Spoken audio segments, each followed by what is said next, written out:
Bible చెప్పింది, గుండె చెదరిన వారిని ఆయన బాగు చేయవాడు.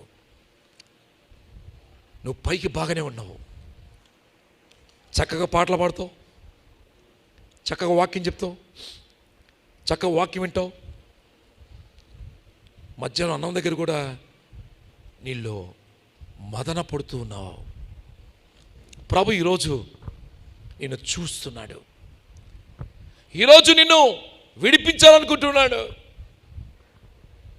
నీ జీవితాన్ని ఆనందమయంగా చేయాలనుకుంటున్నాడు. అందరు నవ్విస్తున్నావా? కానీ నీ జీవితంలో నవ్వు లేదా? పైకి నవ్వుతున్నావా? పైకి నవ్వినట్టున్నావా? హృదయంలో చూస్తే వేదన, హృదయమంతా వేదనతో నిండి ఉందా? ఏంటి నీ బాధ? ప్రభు ఈరోజు దానిలో నుంచి నిన్ను విడిపించాలని ఈ ఉదయ